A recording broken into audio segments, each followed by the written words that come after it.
안녕하세요, 왕세호입니다. 우리 초등학교 저학년 아이들 있죠? 자녀를 키울 때 1학년, 2학년, 3학년 이 아이들이 수학 문제를 이렇게 푸는 거 보면 굉장히 지겹게 대충 풀죠, 사실은. 그리고 틀리는 문제가 많고, 그리고 문제도 잘 안 읽어보고 이런 경향들이 상당히 있어요. 그래서 이 집중을 안 하는, 수학 문제 풀 때 집중을 안 하는 그 아이 어떻게 하면 좋을지 이런 제 상담도 있었고, 그런 얘기들이 저도 주변에서 많이 듣는데, 일단 이것들은 사실은 문제가 별로 없는 상태예요. 사실은 문제를 어른들이 만들어 놓고 그 상황을 만들고 아이들에게 이제 지겨운, 예를 들면 학습지를 계속 시킨다, 해야 될 과제들이 늘 매일매일 끝도 없는 거예요. 이게 오늘 다 했으면 내일 또 있기 때문에.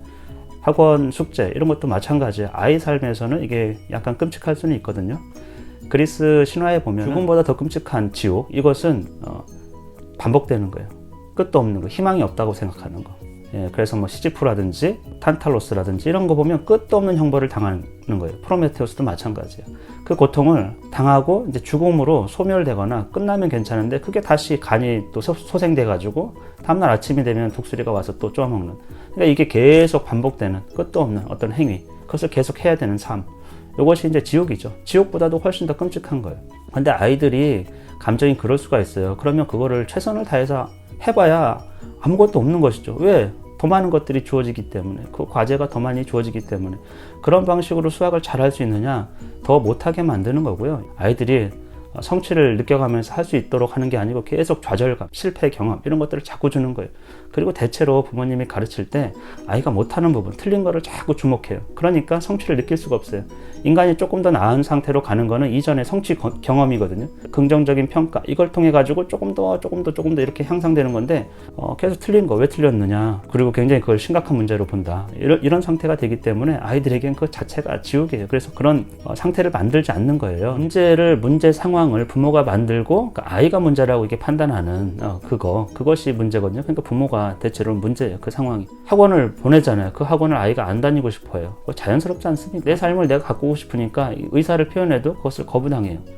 자기 삶에 대해서 부모가 거의 일방적으로, 사실은 부담이 없는 상태에서 자유롭게 자기가 하고 싶은 것을 조금 할 수 있는, 수학도 그렇게 억지스럽게 안 해도 돼요. 저는 권하기를, 제 수학 감각 제가 제필했는데, 그 책도 아이들을 보니까 그걸 다 푸는 걸 싫어해요. 그래서 한 페이지 한 문제만 풀게 해요. 또 내용 설명이 있으면 뜻풀이 문제 같은 거, 그런 것들은 조금 더 풀게 하고, 나머지 문제는 한 페이지 한 문제만 풀게 한다. 그리고 이것도 알아야 돼. 아이들이 집중을 얼마나 유지할 수 있는가.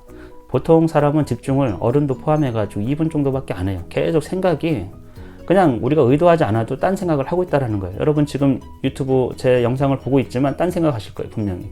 집중하는 거 어렵습니다. 우리가 산만하다고 하는 것도 아이의 특성이에요. 호기심이 너무 많기 때문에 그냥 계속 생각이 여리저리, 행동이 왔다 갔다 하고 자연스럽거든요. 그거를 잘못됐다, 문제다 생각하면 고칠 방법이 없어요. 그거를 우리가 긍정해 줘야 돼요.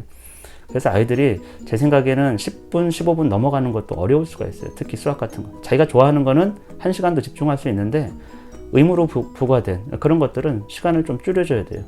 그래서 10분 정도 넘지 않게, 처음에는 10분 넘지 않게, 그래서 문제를 풀고 이제 쉴 수 있도록 해주고, 20분을 집중해라 이런 거는 안 되거든요. 그래서 우리가 집중력을 기른다라는 거는 5분 집중하게 하고 쉬게 하고, 7분 집중하게 하고 쉬게 하고, 이런 방식으로 점진적인 이 향상, 발전, 이런 것들을 도모해야 돼요. 그래서 아이 자체를 문제로 보지 마세요. 그 상황을 만든 부모가 문제일 수 있고, 그 상황을 바꿔줘야 돼요. 지겨운 상황을 만들었기 때문에 지겹지, 재밌게 하면 수학을 재밌어 할 수 있거든요. 당연히 학생은 집중해야지. 이게 우리도 안 됐고, 여러분도 실제로 동영상을 보든 뭐를 하든 책을 읽든 집중력을 그렇게 장기간 유지하지 못할 거예요. 마땅히 그냥 누구나 그렇게 집중할 수 있는 것처럼 얘기하면 절대 안 돼요. 그리고 아이는 어리기 때문에 산만한 거 괜찮고, 그걸 용인해 줘야 돼요. 좋은 것으로 인정해 줘야 돼요. 문제 자체보다는 우리 인식이 문제라는 생각을 좀 하고, 아이의 자연스러움을 좀 인정해 주고 수용해 주고, 성취감을 통해서 작은 것들로 인해 가지고 성취를 느낄 수 있도록, 그런 교육이 좋은 교육이다. 이렇게 마무리를 짓겠습니다.